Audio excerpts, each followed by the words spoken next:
Alright guys, welcome back to the channel. Today we're working on this 1968 custom Mustang. What color is it? I believe it's antifreeze, if I'm not mistaken. It looks rough, very rough. The windshield is going to need some loving. But let's get it to the table so we can open it up. Alright, so over here in the table, I already drilled the car open. I do have a video on how to drill open cars. I'll leave a card up above to the right. There's a lot of gunk in that front grille. Check out the split axles found on the US models. Black painted tail lights there. Interiors, the windshield. Fun fact, there is different variations. There's one with open hood scoops, and that part that's painted black on the chassis. The early ones came with painted same color as the car. I believe those were made in Hong Kong. That's how it looks after the paint remover. Very rough, a lot of toning. Let's see if we can fix that. Look at the base. And this is how it looks after the electro polish. It is pretty clean, but you can still see a lot of that toning. If you watch my videos, you know that I no longer polish the cars, as all that toning will come back. Check out that back part. Some models did not come with that back part painted, so some came with that black, some came with painted the same color as the car, and others did not have any type of paint. More on that later. Remember, at the end of the video, we're going to compare it to the one that was made in Hong Kong. So I use this tool from the Redline shop to try to align these old axle. I do not remove those old tires yet. I will pretty soon. I find that once you clean it and I run it through the electro polish, I guess all that removes a lot of that old dirt and gunk, and it makes removing these old tires a lot easier.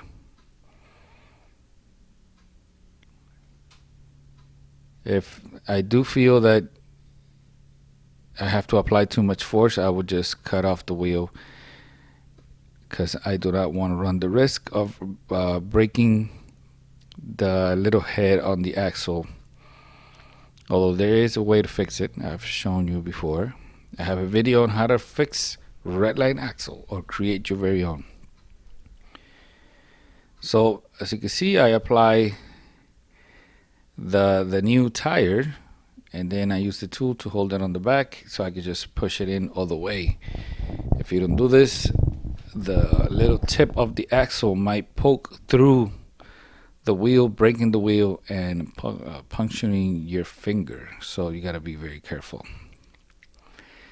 And like I always mention on all my videos, I use deep dish wheels, which were only found on very early Hong Kong models. This is a US model, but I still like deep dish, so deep dish it is. I'm using this Molotov acrylic pen to paint in the details here in the front grille, and I'm going to use it to paint the back also. I find that it is the easiest and quickest way to do it. It is getting paint on areas where you're not supposed to get paint, but I've shown you in the past, all you gotta do is wait for it to dry and just use a toothpick, scrape off any excess.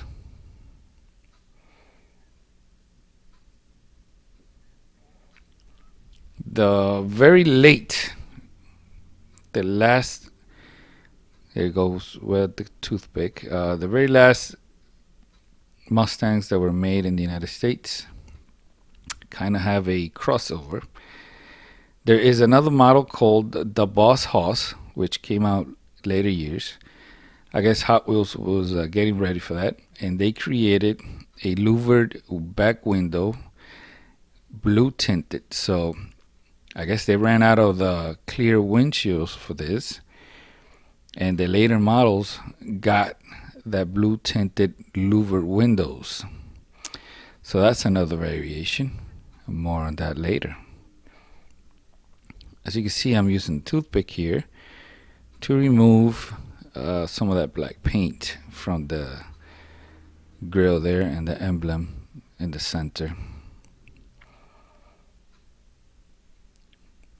Acrylic paint usually dries up really quick, so this does not take a long time.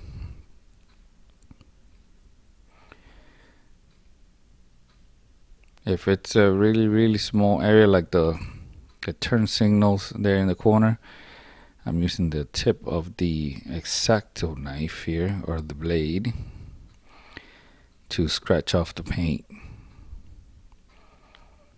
Whenever I do a restoration, if the body or the chassis have like some scuffed up areas, I really don't fix it. I just leave it as it is. I believe that's playwear, which is kind of important for the car. They're so old that I'm already restoring it. I don't want to remove any of its history, you know. I might be crazy. People say that all the time. Just kidding. All right, so we'll just keep going over here, cleaning up the front grille. I'm going to do the same thing in the back. I got some of the paint on the bumper. I'm also going to remove some of the paint from the tail lights pretty soon.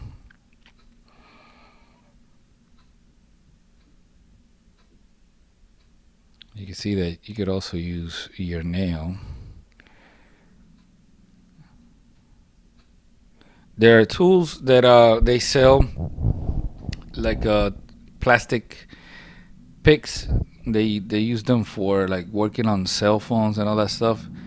They kind of work nice for this too. They also have a plastic, how do you call that? A gen blade. That's the thing. And it might also work for this type of job. They use that to scrape off paint on plastic areas, because you wouldn't want to use a metal blade. Alright, so I'm using this oil paint base Sharpie here to do the tail lights. It's pretty simple. I prefer to do it this way because I don't have to clear coat it. If you use acrylic paint, you have to add a little bit of clear coat, which you could use polyurethane, acrylic polyurethane clear coat. So this is the casting after the base coat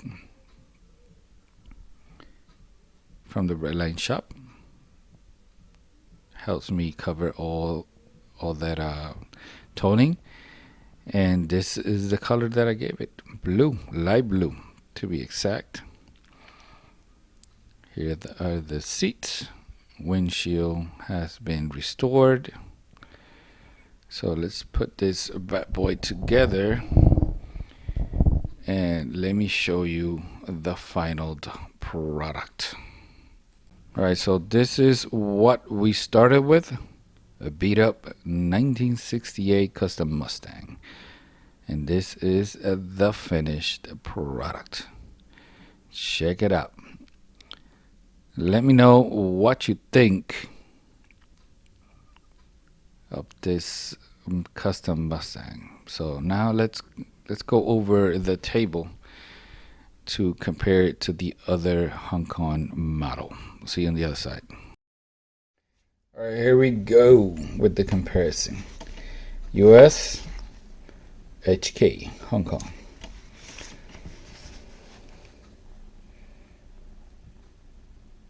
They're very similar. I don't know if you see this, but you can see the US has body lines here. Hong Kong doesn't.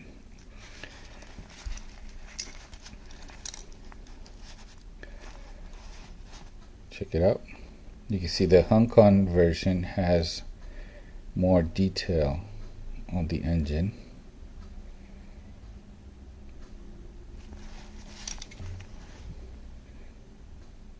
The grille is different.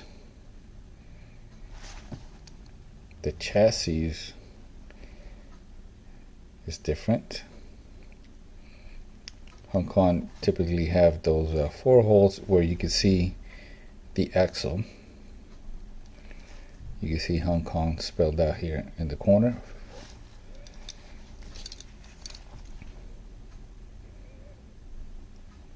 The US has the fuel cap. Hong Kong doesn't. Window color is different. Of course, the interiors are different. Hong Kong has a separate piece for the steering wheel, and this car, I believe I would polished it. You can see that toning coming back here and over here too. Well, this car was in very bad condition when I got it. Of course, it has its own video. So how about we compare it to this other one? You see the louvered windows, not painted in the back. US model.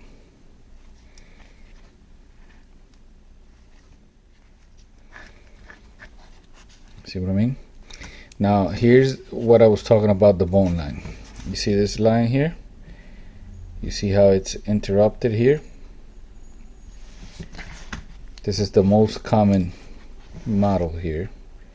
This one too, interrupted.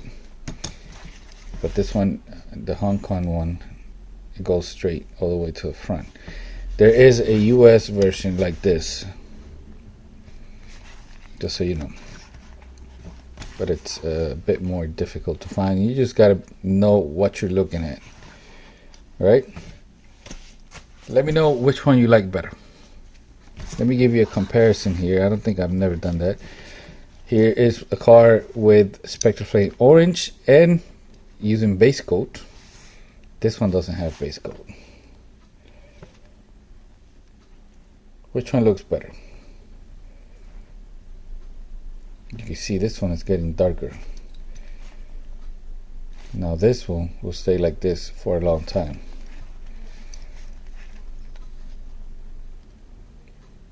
Which one do you think looks better? Alright, that's gonna be it. Thank you for watching. I'll see you in the next one. Peace out.